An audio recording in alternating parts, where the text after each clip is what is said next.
British rule. Independence gave us our fundamental rights and duties and responsibility to perform duties and work hard for growth and development of our country. Thank you. تو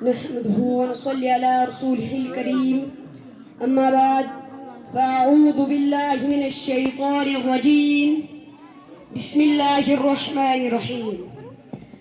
جناب صدر محترم، اساتذہ اکرام اور میرے آئے ہوئے مہمان اکرام، میرے پیارے مکتب ساتھیوں، السلام علیکم و آداب۔ میرا نام شاہزیب ارشاد ہے، میں چھٹی جماعت کا طالب علم ہوں۔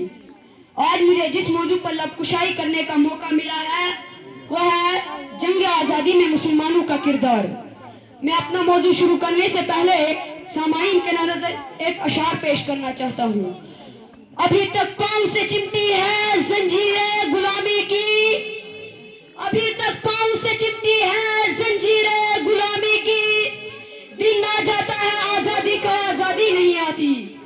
ساتھیوں، ہندوستان کو طویل جدوجہد کے بعد آزادی کی نعمت حاصل ہوئی، جس کے لیے ہمارے اسلاف نے زبردست قربانیوں کا نذرانہ پیش کیا، جان و مال کی قربانیاں دی، تحریکیں چلائی، اقتدار پر چڑھے، پھانسی کے پھندے کو جرأت و حوصلے اور کمال کی بہادری کے ساتھ گلے لگایا۔ مسلمان حوصلے آزادی کے خطرے میدان جنگ میں نکل پڑے۔ آخر غیر ملکی انگریز ملک سے نکل جانے پر مجبور ہوئے۔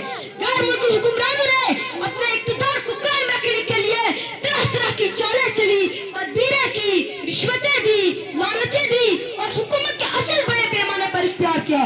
فرقہ وارانہ اختلافات پیدا کیے، حقائق کو توڑ مروڑ پر پیش کیا، آپس میں غلط فہمیاں پھیلائی، تاریخ کو مسخ کیا۔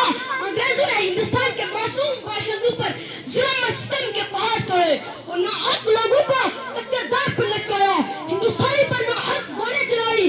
ہندوستان کی تحریک آزادی میں مسلمانوں کا حصہ قدرتی طور پر بہت ممتاز اور نمایاں رہا ہے۔ انہوں نے جنگ آزادی میں رہنما کا حصہ ادا کیا ہے۔ اس کی وجہ یہ تھی کہ انگریزوں نے اقتدار مسلمانوں سے چھیننا تھا۔ اقتدار سے محرومی کا دکھ اور درد مسلمانوں کو ہوا، انہیں حاکم سے محکوم بننا پڑا، اسی لیے محکومیت و غلامی کی اصل لڑائی اب انہیں کو لڑنی پڑی۔ جنگ آزادی میں حیدر علی اور ٹیپو سلطان کا کردار۔ حیدر علی اور ٹیپو سلطان نے انگریزوں سے 4 جنگیں کی۔ ٹیپو سلطان 1782 عیسوی میں حکمران ہوئے اور 1783 عیسوی میں ٹیپو سلطان کی انگریزوں سے پہلی جنگ ہوئی اور انگریزوں کی شکست ہوئی۔ یہ جنگ 1784 عیسوی میں ختم ہوئی۔ انگریز اپنی شکست کا انتقام لینے کے لیے بے چین تھے۔ ٹیپو نے ہندوستان کے راجاؤں، مہاراجاؤں اور نوابوں کو انگریزوں سے جنگ پر آمادہ کرنے کی کوشش کی۔ لاکھوں مسلمانوں نے اس جنگ آزادی میں حصہ لیا۔ مسلمانوں کے ساتھ ساتھ ہندو سکھوں نے بھی اس جنگ آزادی میں حصہ لیا۔ جنگ آزادی میں شاہ ولی اللہ اور ان کے شاگردوں کا بھی اہم کردار رہا ہے۔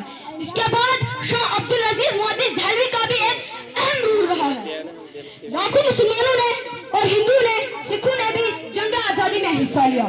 جنگ آزادی میں علماء دیوبند کا بھی اہم کردار رہا ہے۔ انڈین نیشنل کانگریس کا قیام اور اس میں مسلمانوں کا حصہ۔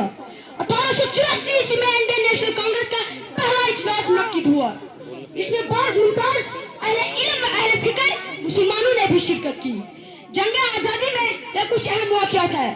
1920 عیسوی میں گاندھی جی اور مولانا ابوالکلام آزاد نے غیر ملکی مال کا بائیکاٹ کیا۔ 1921 عیسوی میں موپالا بغاوت۔ 1922 عیسوی میں چورا چوری میں پولیس فائرنگ۔ 1930 عیسوی میں تحریک سول نافرمانی و نمک آندولن۔ 1942 عیسوی میں ہندوستان چھوڑو تحریک۔